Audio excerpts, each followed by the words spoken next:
to the Speakery Sprechstunde. Hello, Christian Burling. Go and grab yourself a coffee, settle down. The stream is about to begin properly. Any minute now. So it's, what day is it? It's the 2nd of November. It's 31 minutes past 4 Central European time. It's slowly getting dark outside. And it's lovely to see you all. I am very quiet. This is the stuff of stream that streams are made of. So I've made it turned up the volume a little bit more for you, Eric, because you're over 50 and hard of hearing. Can you hear me better now? Mr. Eric Dras in Brighton.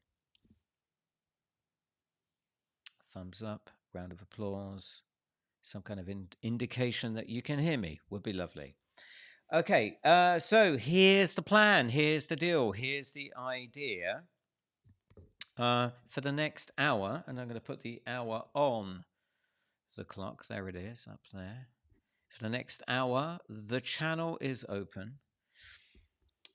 You can ask me questions, you can ask me anything you want about Speakery, about presenting, about presentations, about how to build a presentation, how to write a presentation, how to give a presentation.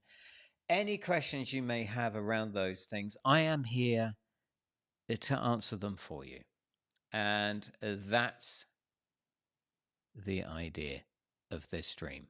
And hopefully it works, and hopefully you can hear anything. So if you're having any trouble hearing me, please drop something in the comments. Now, I'm going to go over to LinkedIn because I'm trying something new today. I just want to go over and see if it's actually in LinkedIn. So do bear with me. I'm going to play some music while we're waiting. There it is. There's the music. And I'm just going to go over and see if this is actually appearing in LinkedIn somewhere. Do bear with me. It's the first stream.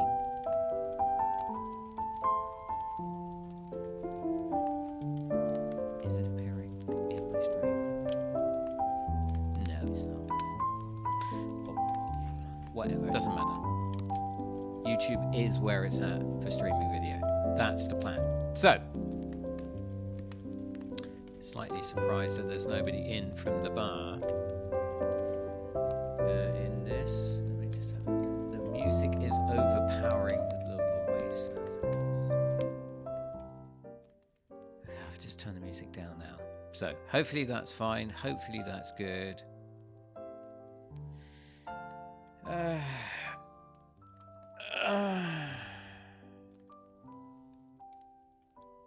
Oh, I see that there are some annoying comments about the fact that you have to be subscribed to the channel if you want to leave a comment. Well, yes. This has a lot to do with the fact that there are bots and annoyances out there, and it's good to be subscribed to this channel. It's a safe place to be, so do feel free to subscribe. I promise I won't annoy you with shitty comments, shitty content. Everything here is premium. It's premium speakery content. Matthew Muir, welcome, sir. With a, can I actually? I think I can probably show that comment. Let me have a see. There it is. Oh, you can't see it. There we go. Let me just do this. Oh God, balls to LinkedIn is what Matthew Muir says in the comments, and he's absolutely kind of right. I would say he's kind of right. I'm subscribed, but still limits the chat. It's in slow. So there are some things you obviously need to understand about how chat and how the entire system works, obviously. Yes, I don't know how to pronounce your surname, Matthew Muir. More. I don't know how to pronounce it. It doesn't matter. It's irrelevant. So the idea with the chat's on slow, so it doesn't. I don't know why I'm doing it like that. So come on then, gentlemen. At the moment, we only have gentlemen in the comments section. If you have any questions about Speakery or about presenting or about how I do any of the things I do, instead of just moaning about the functionality of the chat, that would be very, very helpful. So come on, hit me with a thing.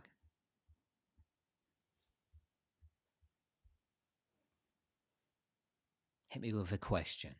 Let's see if you can come up with a halfway sensible question. Oh dear, I don't know. This is the fun of live internet.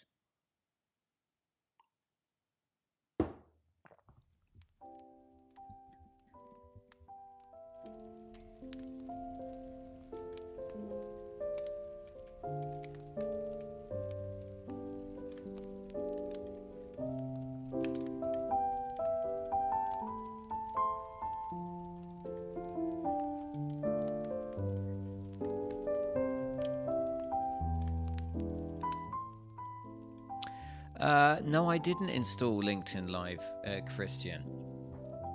And I don't know if it's easy to install. I'm using Ecamm Live, and apparently, well, I've set it up that it will post it to my timeline, but it hasn't worked, which is a little bit frustrating. So I'll have to have a look at that later. So my approach to this is, if you've been watching anything that I've been doing over the last couple of years since the pandemic, is to go all in and be very, very professional about all of these things, only to be relatively disappointed by the entire experience. This time, however, all I've done is pop up a light here, put the camera there, had an idea that I'm going to be online for 1 hour and answer questions about presentations, and that's it. So I've spent zero energy in working out how all the technical bits and pieces work. If this works out, then I'll spend some more time on it. That's how this is working. Okay, so here we finally have some questions.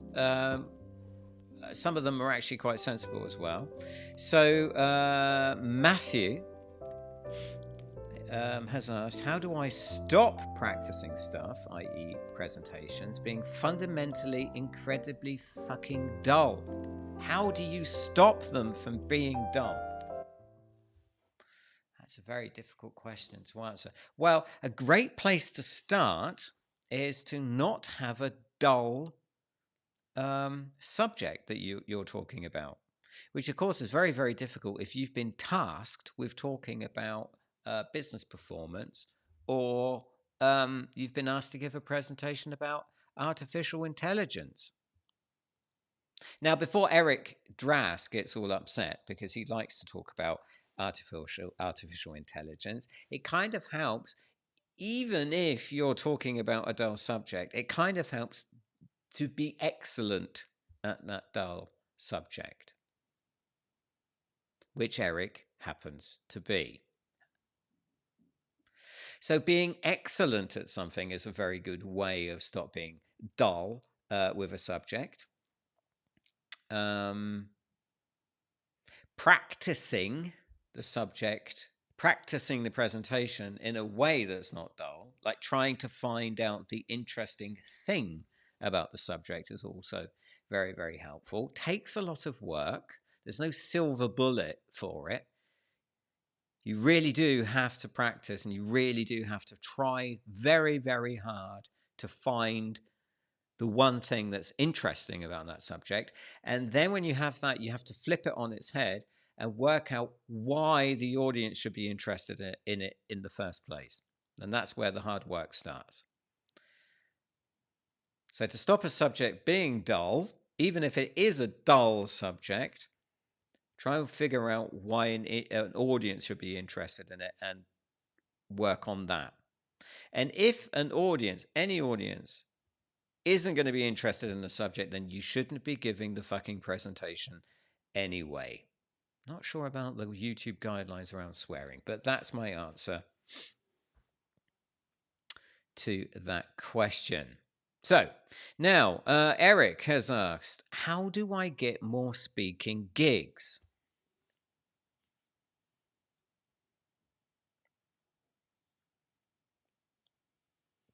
Well, this is well, you have to put yourself out there as somebody who talks about a thing. You have to be excellent at the thing, which you, Eric, just happen to be. Let's pop that question up. Oh, look, there's a nice one. Marcus totally brought that one around. Thank you very much. Got there in the end. Let's get rid of that one. No, I can't get rid of. Whatever. I need to work on my buttons.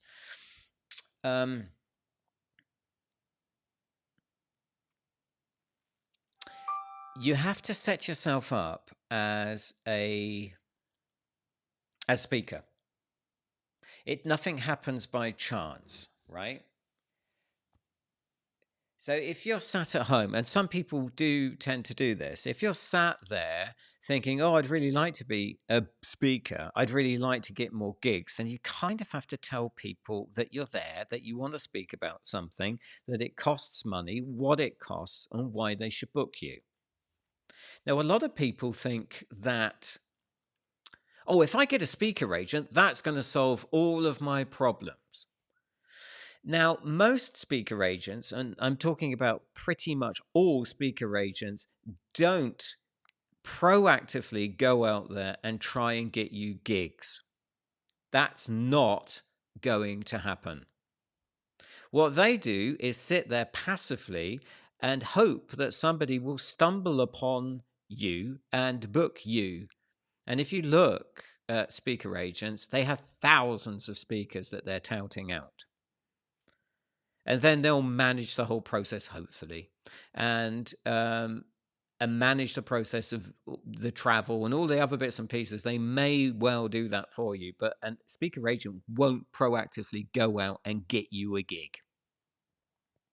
So that's one of the fallacies about speaking and how to get more speaker gigs and becoming a speaker superstar. Now, one way I found that worked really well for me at the beginning was to have a talk and market the talk and not necessarily myself. So that's why I have posters for all of my keynotes and performances from back in the day. So I packaged the passing, for example, as something you could book and not necessarily me as the speaker. So if you, for example, have your great AI talk, AI and art talk, then you need to brand that talk, package that talk, and put that out into the market. So that's the way I've found has worked best for me, and I've seen it work best for other people. So that's how I would do it. Hope that made sense. Ben, I've seen your question. Thank you very much for your question. But Eric has just come in with a follow-up question to his question. And it's, I hope this pops up okay properly. What's the best channel then? And don't fucking say LinkedIn. Well, Eric, here's a surprise. The best, it depends where you want to position, where you want to sell your talk into, where you want to get that gig. So let's assume that your key audience is going to be cultural festivals and stuff like that. You probably won't find them on LinkedIn. Very, very, very unlikely that you'll find them on LinkedIn. You may find them there. But if you want to flog your talk to business conferences, business festivals, or for internal events at businessy things, and you want to do that because they pay very well, because you want to earn money from your talks, then, deep breath, Eric, because I know this is going to hurt. Guess where all the business people are?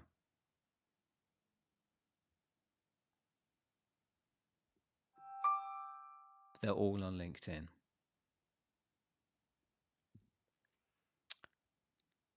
So if you're promoting your talk on LinkedIn to business people, then you have to package it in a way that business people will understand it. No, that's painful for you, but that's just the way the cookie crumbles. But it also allows you to a certain aspect of infiltration, right? Something to think about. Right, Benjamin Selfworth has asked a question. Look at this. Look at that. That's the response I get for a detailed and sensible answer to a complicated question. Okay, so Benjamin has asked, hello, Marcus. I am going to be helpful and additive with my comment. How do you prevent a boring person being boring? Some people are a bit boring as speakers.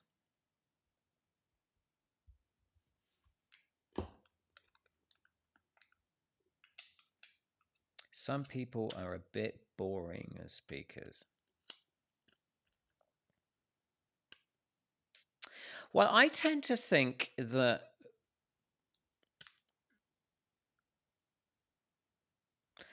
people who you may find boring, other people don't. And it may well be that the speaker's been booked for the wrong thing or has agreed to the wrong thing.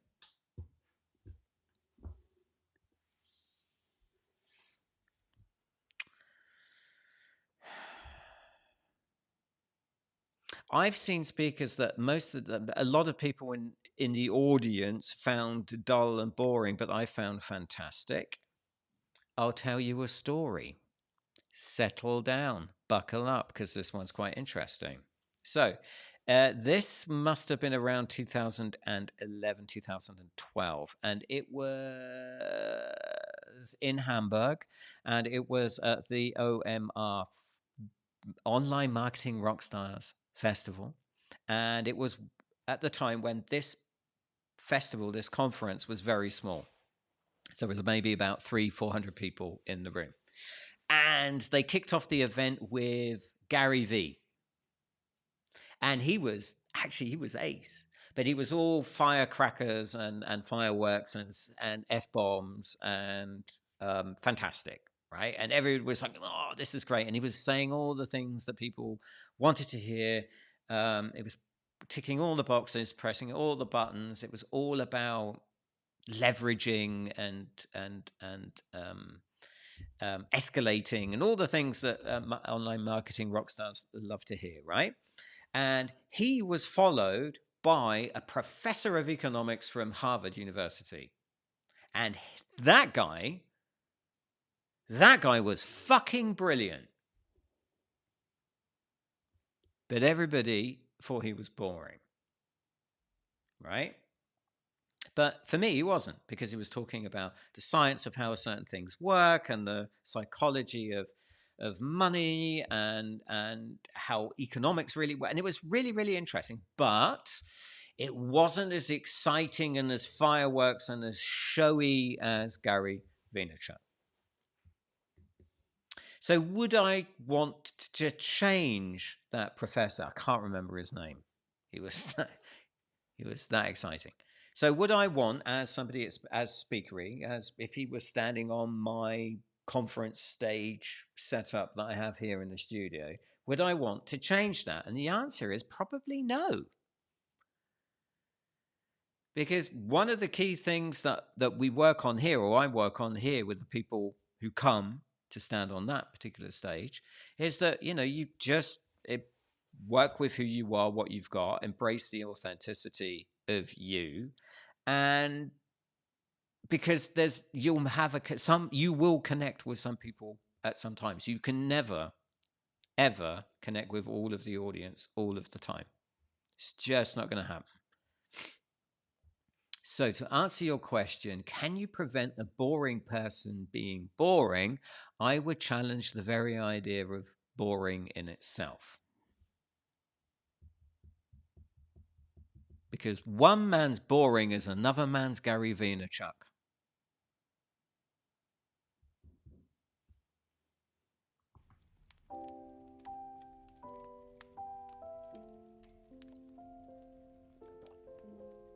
Oh, I've just received a donation.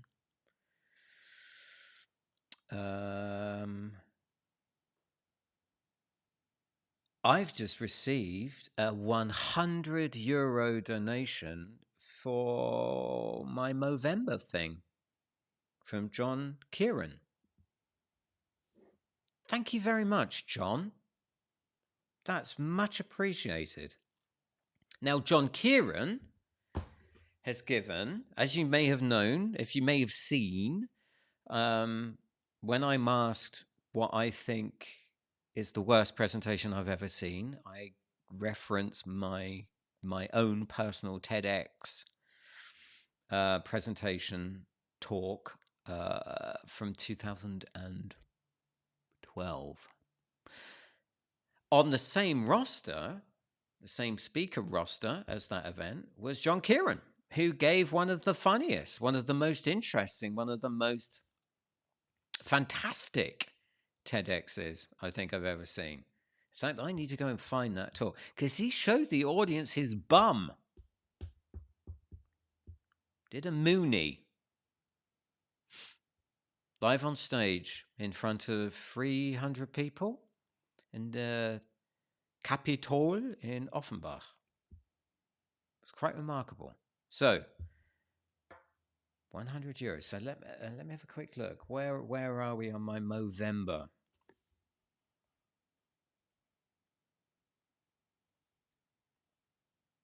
Wow. €665 we've raised on the Movember thing. Well done us. Well done, everybody. You can see this is day 2.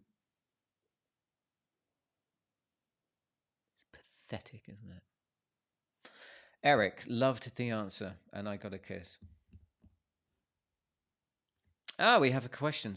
We have a question come in from Momo Tempo, my good friend,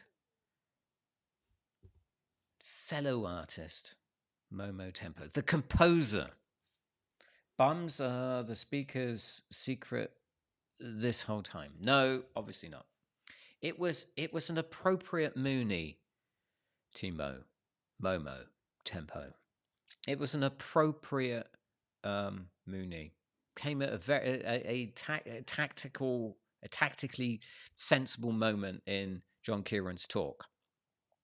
And he has a very, very nice bottom as well. And he only showed it very briefly, and he was very coy about it. And you could see just before he did it, he was very, very nervous about it. And when he put it away, he was very shy in English about it and giggled. But it was a good bottom, a well-placed Mooney. Having seen you end one of your prezzies with a song, what would you advise we all do that? That's a good question. I'm going to put that up on the board. There we go. Having seen you end one of your prezzies with a song, would you advise that we all do that?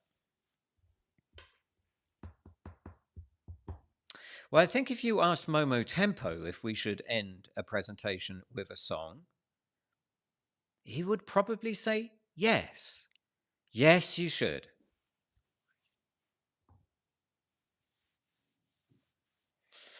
I don't know. It was I've only done it once, and I've only done it on that specific presentation, and it was only because it was the Reeperbahn Festival, Republica at the Reeperbahn Festival, which is a music festival, that I did it. I only decided in the morning that I was going to do it and that it made sense for the place and the context and the audience and the presentation and the mood I was in. There we go, look. That's the answer from Momo Tempo, the musician, composer extraordinaire. Yes, yes. And I'm expecting him to be saying it, yes. That's how he's saying that. So I decided to do it. If you watch the video, my wife watched it and said, Marcus, why don't you know the words? I should have practiced it a little bit more. I am probably going to do it again another time in another place in a different way, and I will certainly practice it. But would I recommend it for everybody? Well, no. I've died at the end of presentations too, right? So I died at the end of the passing. That made sense for the piece, for the performance, for the presentation, but I wouldn't advise everybody to die screaming on stage at the end of theirs, although it could save a very boring presentation.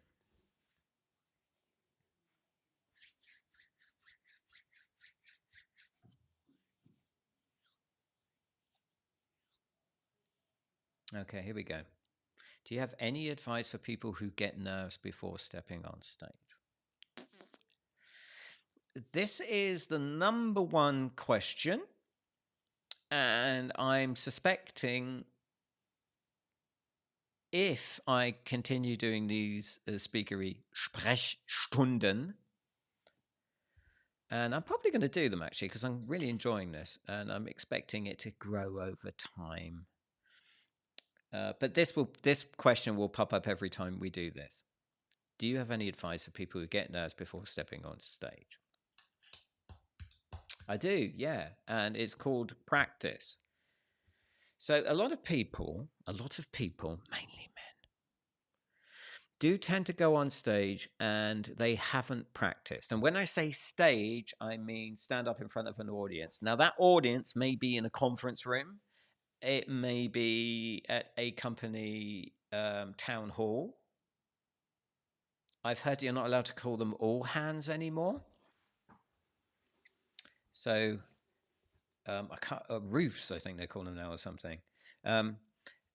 If you turn on a computer and you're doing something like this and it's a Zoom call, that's a stage, that's an audience, and people get nervous at that too. So whenever you do that and you go up in front of an audience and you haven't practiced, then you're putting yourself at a disadvantage, and that disadvantage that you sense while you're doing it is one of the reasons why you get so nervous.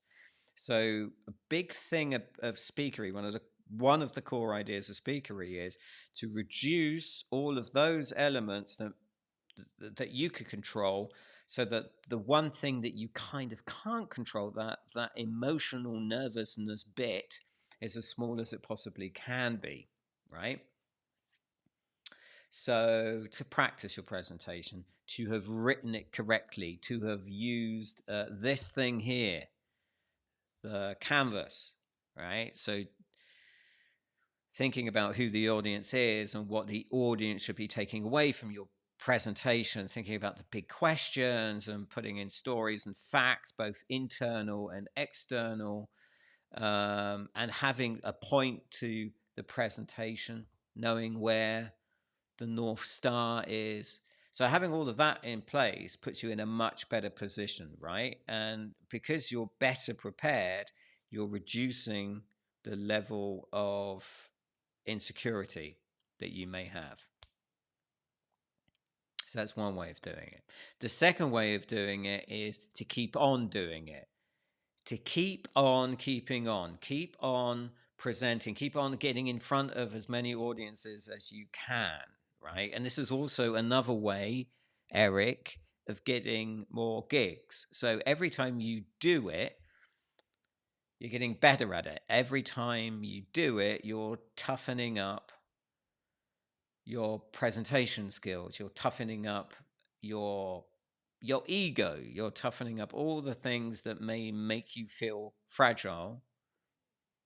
You have to practice to get good at this, and you have to practice to reduce the nerves. And what happens when you do this is that something flips, and instead of getting nervous about the thing, you start to get butterflies and excited about the thing. You start to look forward to doing the thing. Okay, so some people have popped in. Oh, Reuven's here. Hello, Reuven. Hi.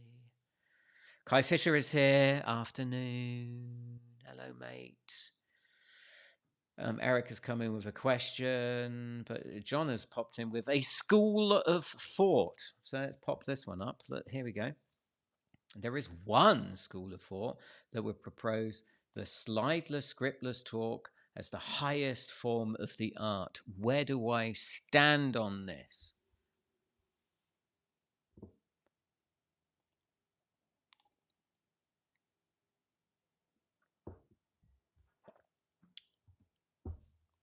Well, first of all, I'm sitting. Secondly, yeah, kind of, right? Kind of. A lot of people use the slides as a crutch, but they tend to hinder what they're trying to say and do.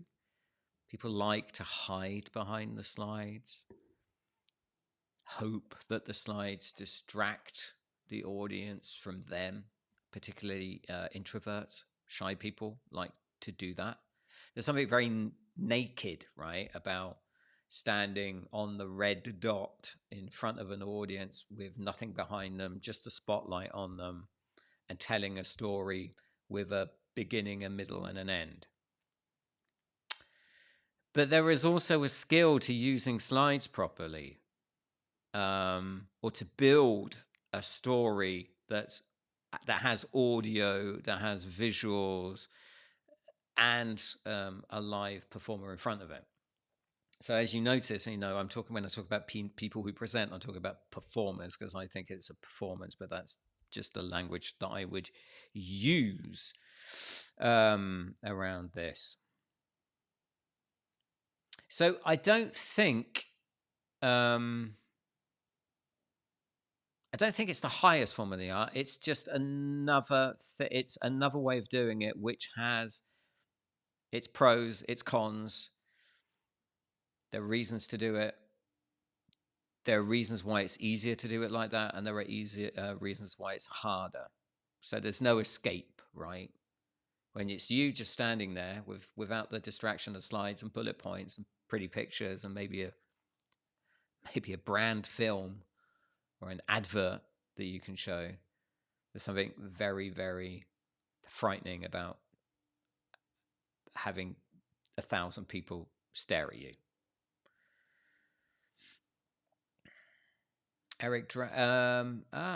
Rena.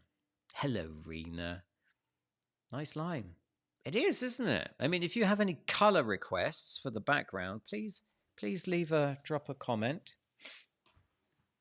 in the in the comments section in the chat, and we can change the color.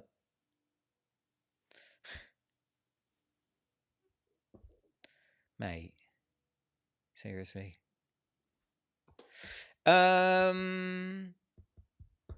Right, Eric Dress. Writing endings is really hard.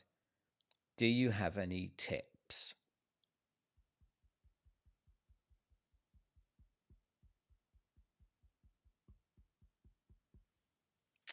Writing endings is really hard. It is, isn't it? I mean, that's the point. That's the point of your presentation. That's the bit normally where you send the audiences home. Is where you close it off. That it's hard to write oftentimes because we're kind of avoiding that moment. You don't know how to finish the presentation. You're not alone. Not a lot of people know how to do it. My tip is it's normally the first idea that you had of writing the presentation in the first place, but then you get sidetracked with lots and lots of clever ideas and you try to be as clever as you possibly can. But audiences, in my experience, don't necessarily like clever, they like helpful. So finish with the most helpful idea that you have about the thing that you want to talk about. And that will probably be the big idea behind the presentation, right? That'll be the North Star, the reason for the presentation's existence. And because that's so hard to define, and mostly because people tend to pack too many ideas into the presentation, that's why it's so hard to write. So to answer your question, do I have any tips? Yes. Finish with the one big thing, the most helpful idea that you can send the audience home with. Right, question from Rena. There she is, look. Golden, radiant Rena. Was there a question already about using props? No, Rena, there wasn't a question already about using props. So feel free to answer. Feel free to ask a question about using props. I think I'm going to change the color of the background. Hang on a minute.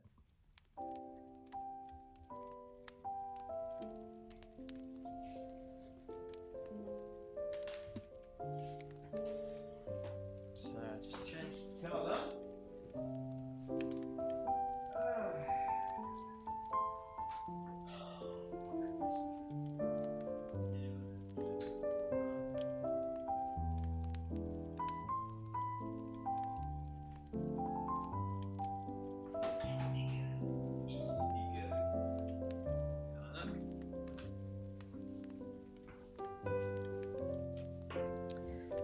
Right then.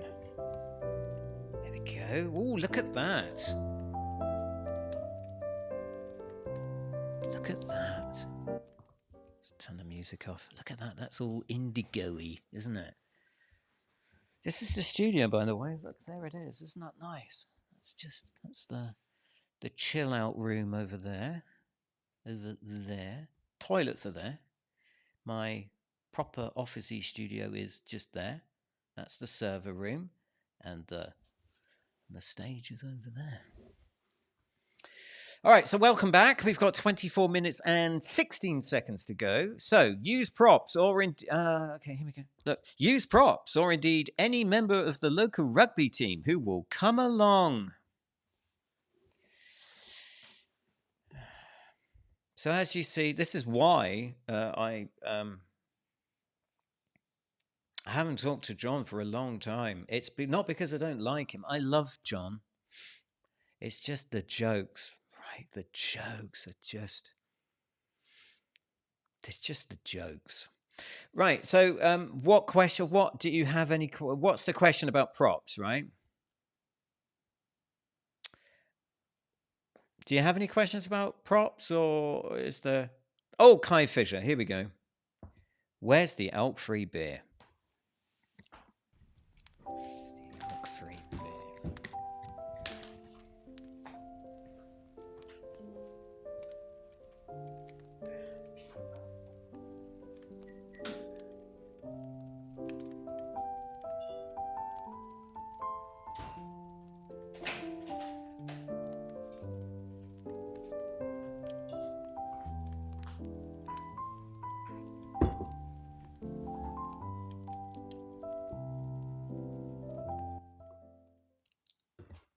Right then. There's the alk-free beer. So we can get rid of that. It's nice, look.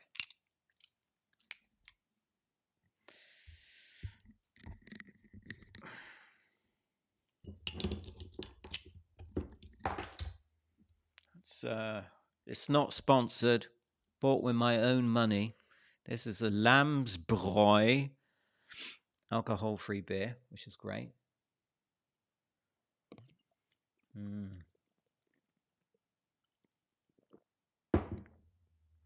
Okay, so more comments. Rena, rule of three, question mark. That's not a question, Rena. It's not a question. Let's have fully formulated questions in the chat, please. Momo Tempo, I have a sudden premonition of the Jack Hargreaves of media expertise a few years into the future. Not a question.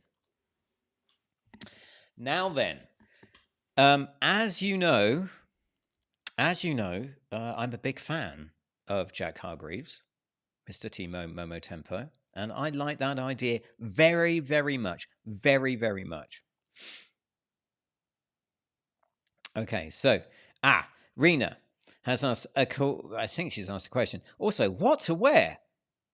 That's the Matt Desmier question. Bold fashions or subtle, always wear black. You can wear, this is, okay, so here's the thing about what to wear.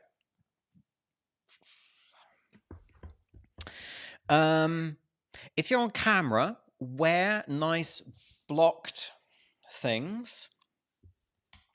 Always try and find out what the stage is going to look like. You can tend to be. You can normally tell by the way they've branded the event and where they're having it. So try to be complimentary. Dark stuff works okay on light stages and doesn't tend to do it in black holes, which is a thing. If it's going to be filmed, if you're going to be on camera, if it's going to be live on camera, avoid tight patterns that create that strange effect on camera. That sounds a little bit like Matthew's surname. Very few people can pull off what Matt Desmier pulls off, but he only does that because of his calf muscles. So that's something you need to be aware of. Something that, this is a thing that I've noticed a lot. It tends to be, it's not a mistake, but it tends to happen mainly with women, but I've also seen it happen with men, is if you wear earrings, try not to wear the big dangly clunky earrings that make a lot of sound and knock against the headset.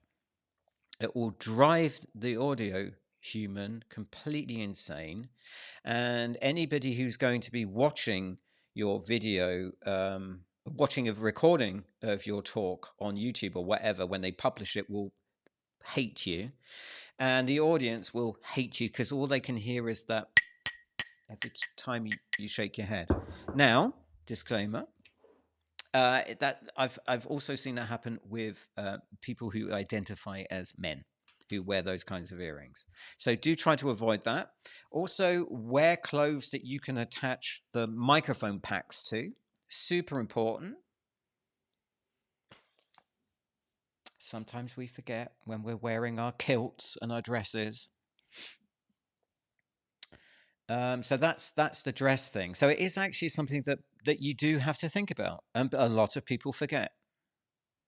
If you're going to be wearing wear a belt or braces, because those mic packs they have weight, and you don't want to be pulling your trousers up every 5 minutes.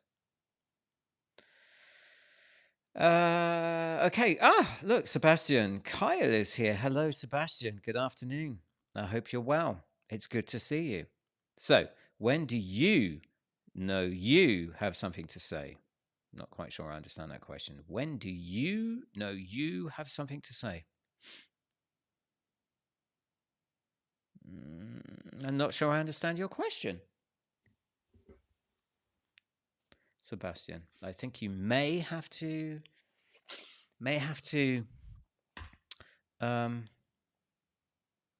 reformulate that question so that I can understand it, because it's now it's a 5:15 here in Telfkirchen, but it feels like 9:00 in the evening. So, as in, do you advise 3 props max in an hour speakery? 3 props, Rena. 3 props max in an hour speakery. Still don't understand what you mean.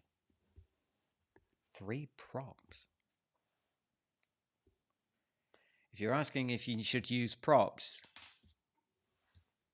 you can use props, but you have to use them well. So somebody who uses them well is Mikko Hyppinen.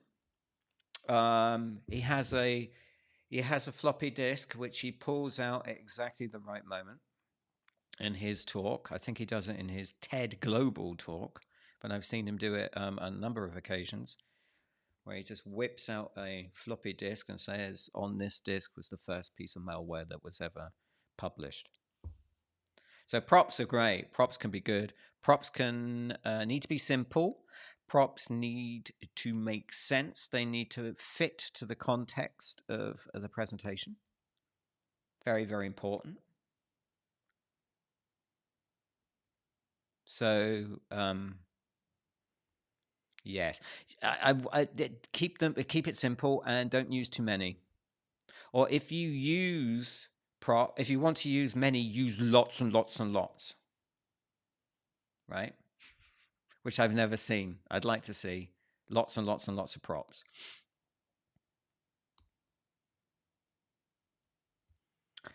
Yeah, look, there she is. Look. Yes, when you use them well. I'm glad you like the Miko example because I am a big fan of him. He's an absolute delight to watch and to work with, and he's wonderful. So often there's a Q&A. Oh, here we go. Here we go. This is an actual question from John V. Wilshire. Often there's a Q&A offer to the audience at the end. Is this worth preparing for in any particular way? So, yeah, no, on my point of view on this is very, very clear. The presentation is the amuse-gueule for the Q&A. Q&A is the most important part of the presentation. But lots of people tend to forget it because lots of people go to the stage with the intention of just surviving the presentation, right?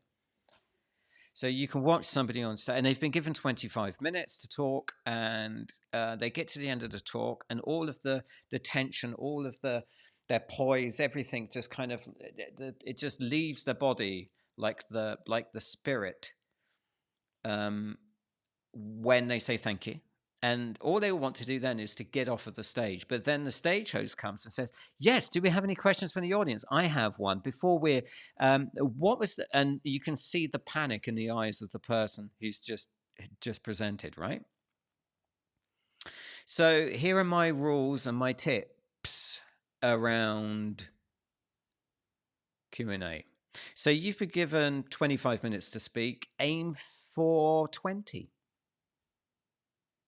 Just because you've been given 25, it doesn't mean you have to push to the end of the 25 with your talk. No. You want to get to the Q&A. You want to actively get to the Q&A. It's very, very important because that's the moment when you enter into an actual dialogue with the audience you're presenting to. You want to be talking to these people.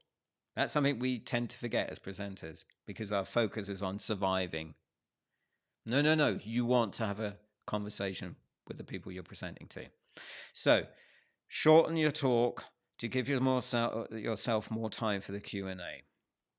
When you're preparing your talk, look at stuff and edit it in such a way where you say, this is good, but it's not going to go in the presentation. I'm going to use this for the Q&A.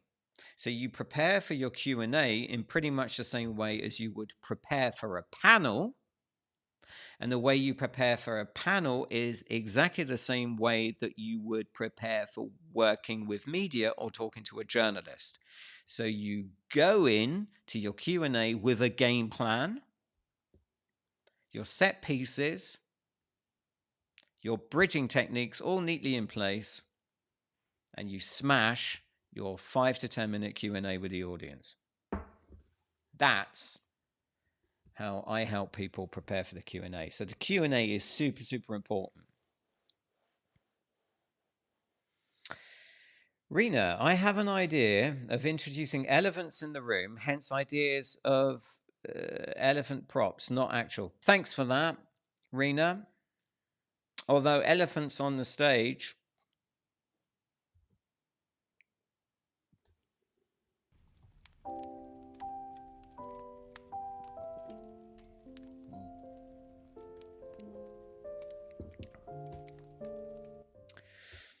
Uh, 11 minutes and 40 seconds to go. Fantastic. Really good questions, by the way. Thank you very much. Just a quick shout out to the Tiny Bar who are helping out with the very first Speakery Sprechstunde. It's much appreciated, and I love you all. There's a question from Sebastian Kahn. For a successful presentation, you have to choose one point, the one you want to drive home. If you have a lot of thoughts coming from one side, do I have something to say? When do you?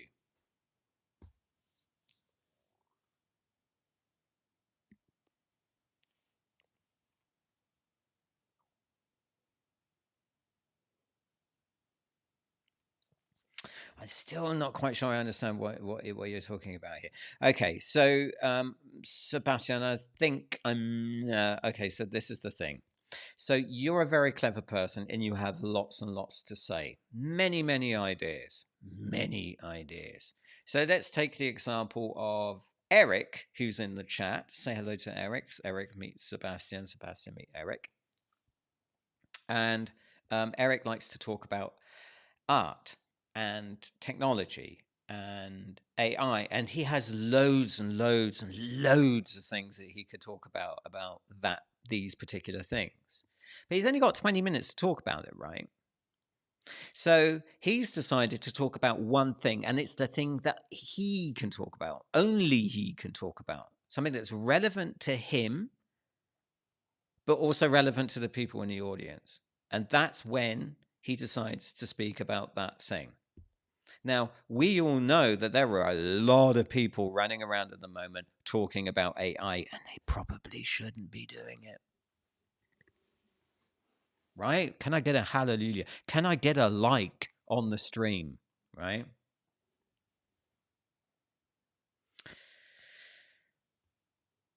So what's missing is that actual expertise on the thing. Whether they should be, they might be interested in it, and that's okay. But I would question their relevance and question their expertise and their ability to talk about that thing with any kind of authority. So talk about the things you know about. Talk about the things where you know you can talk about it, and talk about the things where you're comfortable with the authority with which you use to talk about it. So that's when I choose to talk about a thing.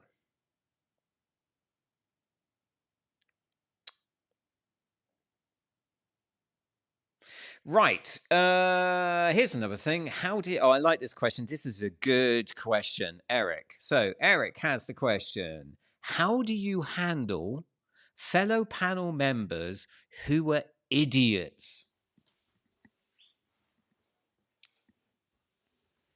So, how do you handle fellow panel members who are idiots? Okay, so here's the thing. You kind of don't really. That's the responsibility of the person running the panel. It's their responsibility to kind of keep those people in check. Now, the thing that you do is you focus on the reason why you're there. So the panel is similar to the Q&A, is similar to working with the media. You go in with a game plan. Okay, that's the reason why you're there. You're there to talk about one specific thing, the thing that you have authority on, and the thing that you think the audience needs to hear because you're audience obsessed. So as long as you do that, as long as you're focusing on your stuff, your message, the reason why you're there, the reason why the audience is there, you're fine. You just let the other idiots get on with it. That's not your problem. Because if you don't do that, if you start to squabble and get into silly arguments with people that have no authority and are making a fool of themselves, then you kind of end up making a fool of yourself too. So that's how I handle daft, annoying, boring panel members. That's how I do it anyway. Right, 6 minutes and 55 seconds to go. Let's have a look at the chat. So we have another question from Green. Do you use NLP in the talk or not? Is it ethical? No, I don't. Is it ethical? Make it less obvious, maybe. No, I don't. I'm not that clever, to be honest. So I don't use it. Reuven Adam excellent. Downward snake oil, and let the real AI preachers speak. Yeah. So I'm not going to blow smoke up Eric's bottom, but there are very few people as qualified as Eric Drass to talk about creativity, AI, creating incredible visual worlds with that technology, because he's been doing it for, I don't know, what, 10 years now? See, the world has finally caught up with you, Eric. Well done, everybody. So, 5 minutes and 35 seconds to go. And a question from Rena has come in. What about hands? Hands, jazz hands, jazz hands, hands, hands, hands. Well, hands can be, we have dove hands. Obviously, this is the dove hand. This is the one.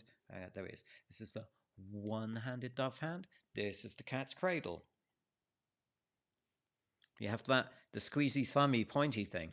Hands are kind of useful. Hands are a great way of incorporating the audience. When I'm talking to you, I'm talking to you and me and you and me. So hands, you can use them. Too much hands is like too much salt in a dish. Hands are like garlic. Too much garlic, oh, that tastes nasty. Not enough garlic, something's missing.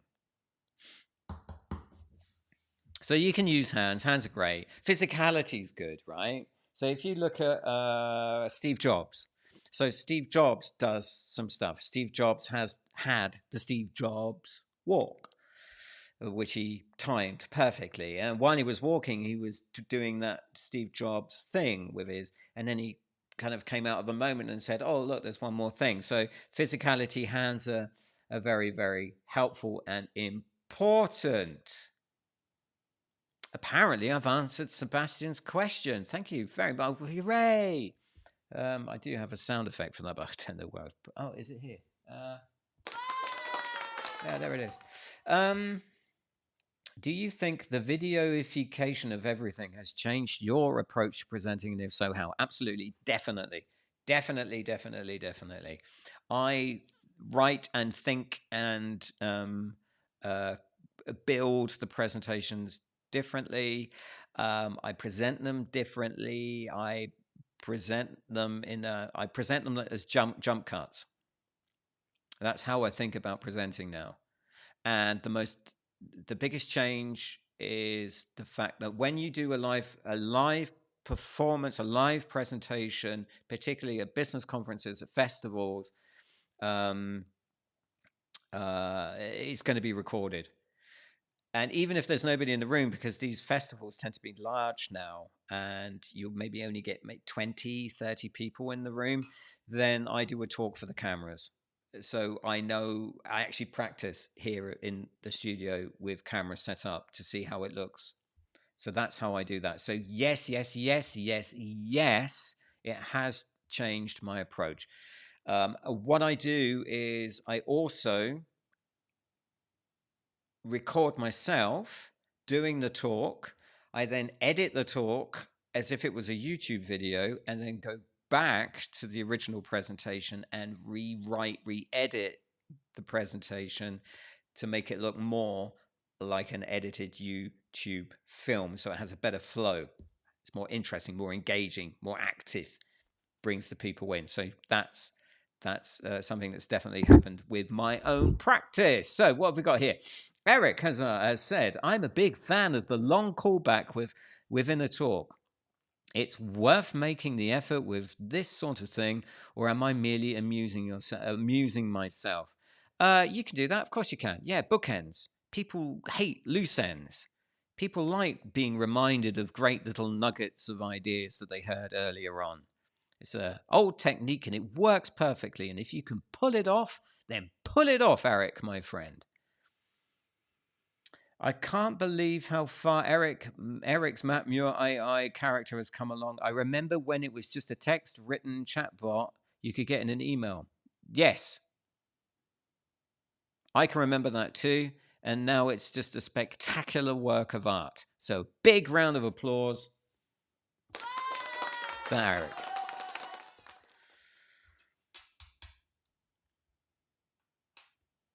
Okay, so there's a lot of love going on in the chat section for Eric and his magnificent AI skills, which is very good. So that, ladies and gentlemen, with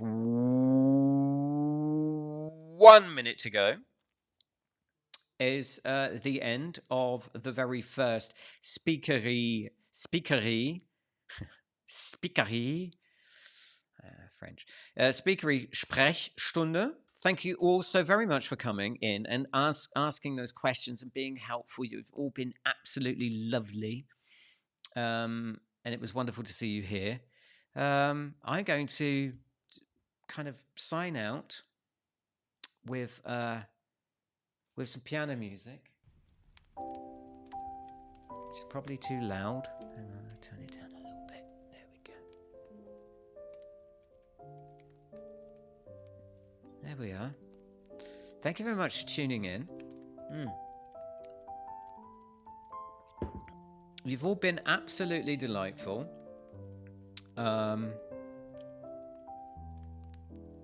If you have contributed to my Movember thing, thank you very much. If you haven't, do consider popping in maybe 10, 25 euros or something in there. It does help. And that's it. Job done. Speakery Sprechstunde is over. And I'll see you next time whenever I do that. Happy evening to you all. You've all been very, very lovely. Goodbye. Just need to work out how to turn it off now. Finish. That'll be the button.